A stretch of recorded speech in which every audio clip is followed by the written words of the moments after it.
This week has been Theros week, where each day I've delved into a different element from the book and given you an overview and my thoughts on it. Today I'm going to be giving you my overall thoughts of the book and doing a sort of review, letting you know if I think it is worth picking up. An important thing to keep in mind though with this review is that I'm not a hardcore Magic the Gathering player. I've played a few hands, but I know almost nothing about the established lore, so I'm not going to be coming at it from that perspective. I first came to this book from the viewpoint of a homebrew dungeon master looking to take parts of the Theros book and add them to my own homebrew. And before I read the Mythic Odysseys of Theros, I had no desire to run a game set in that world.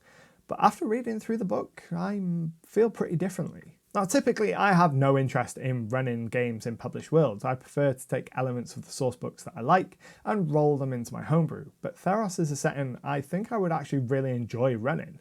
I mentioned this in my Supernatural Gifts video, but it feels like Wizards of the Coast really went in hard on this book being the default for those epic, heroic campaigns. A lot of players, especially newer players, want to play campaigns where they are the legendary heroes.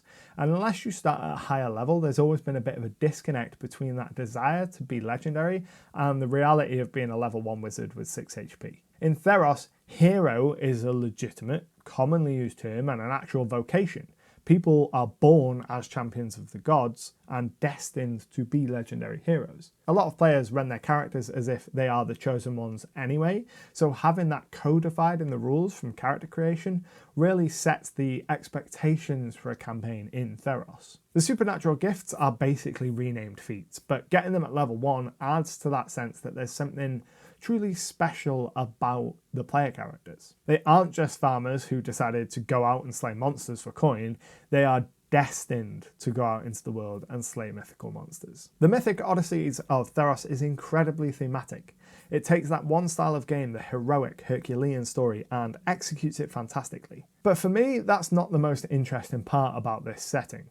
That has got to be the way that enough belief in something can make it real in this world. Whether it's a monster becoming real because of the collective nightmares of the people, or a culture's shared belief birthing a new god, it's such an interesting concept and gives the mortals of Theros more cosmic power than mortals have in almost any other setting. While I was reading through the book for the first time, I was immediately filled with ideas on how this concept could manifest in the game. For example, a shadowy organisation could spread tales of a terrible, powerful evil over many years in an attempt to bring that evil into reality and gain power from it. These kinds of stories are super dramatic and I want to play through them. Another thing that surprised me in the book was the new races. I'm not typically fond of catfolk or really any animal people, and I've never had any interest in the Leonin from playing Magic, but after reading through the Theros book, they're probably my favourite race in this setting. Their lack of faith in the gods is such an interesting take in a world where gods are so important.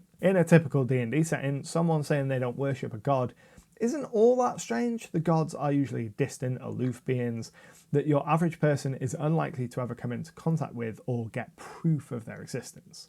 But in Theros, the gods are super present. They can be seen in the sky, they have their champions who perform supernatural acts in their name, and it's not uncommon to find people who have had some kind of interaction with them. So to get a whole race of creatures to say as a collective that they're not going to pay homage to the gods is really interesting to me.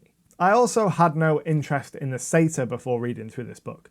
Now, admittedly, I have very limited experience of Satyr, and I mostly think of them as interchangeable with Fawn. So when the Theros book was announced and I heard Satyr were going to be one of the races, I thought to myself, great, a bunch of Mr. Tumnus looking things are going to be running around all over the place. But the mechanics of the Satyr went a long way to endearing me to them. Their mechanics are strong enough that I actually wanted to learn more about them as a race, and they are more interesting than I expected them to be. And while they're still not my favourite race, they are much more interesting than I first thought. Before we carry on, I want to give a huge shout out to all these people for supporting me on Patreon.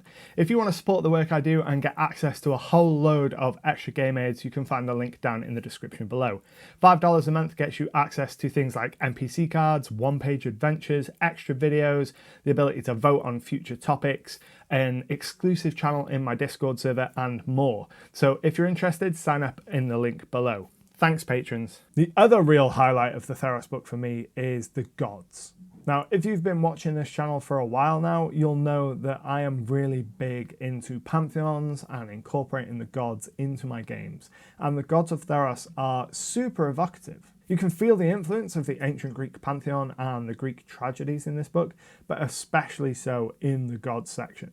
I really like the piety progression system, the assumption that the characters are going to be champions of the gods and the supernatural gifts they get for them. And I also really like a lot of the monsters that have been included in this book, particularly the higher level and mythic monsters. Their entries have been full of inspiring nuggets of lore. Now there's a phrase that I've used a lot on this channel, and it's kind of what defines my preferred style as a dungeon master, and that's short and evocative. I only want the information I absolutely need, and I want the text I read to evoke ideas from the very first reading.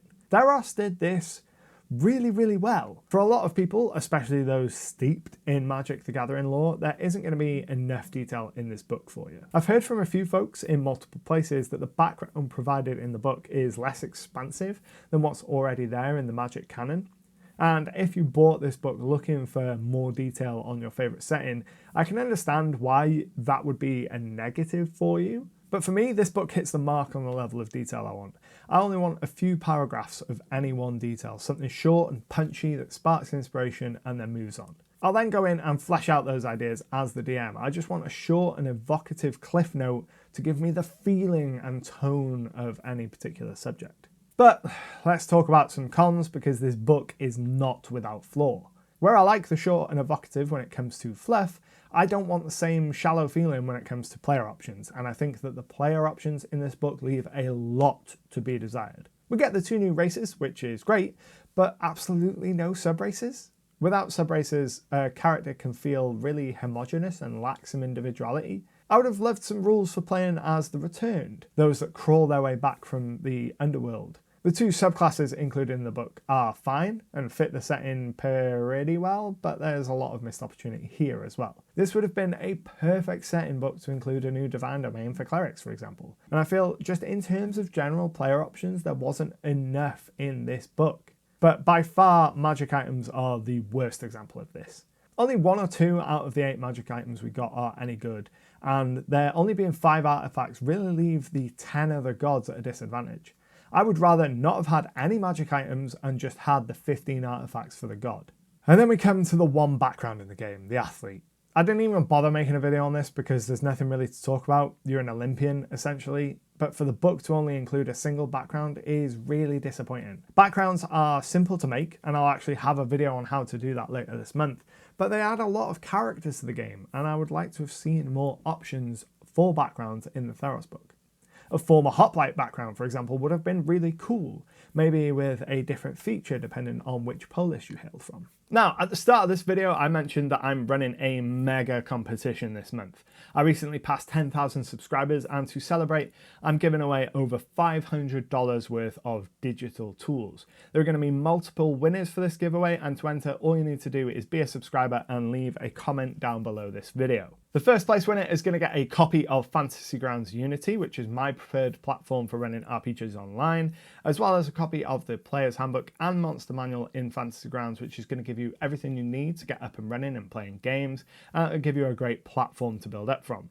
The winner's also going to get a copy of Wonder Draft, the map making tool that I have been raving about for the last year, and a copy of Dungeon Draft, the battle map making software from Megasploot, who made Wonder Draft. They'll also get an invitation to the Legend Keeper beta, allowing you to build your worlds and link all of your worlds together. And they'll get a huge selection of resources that I've made over the years, including NPC cards, one-page adventures, maps, factions, and a load more. The second place winner is going to get a copy of Fantasy Grounds Unity, as well as the Player's Handbook and the Monster Manual, supplied courtesy of Smiteworks, the folks behind Fantasy Grounds. The third place winner is going to get a copy of both Wonder Draft and Dungeon Draft, courtesy of Megasploot, the creator of those 2 programs.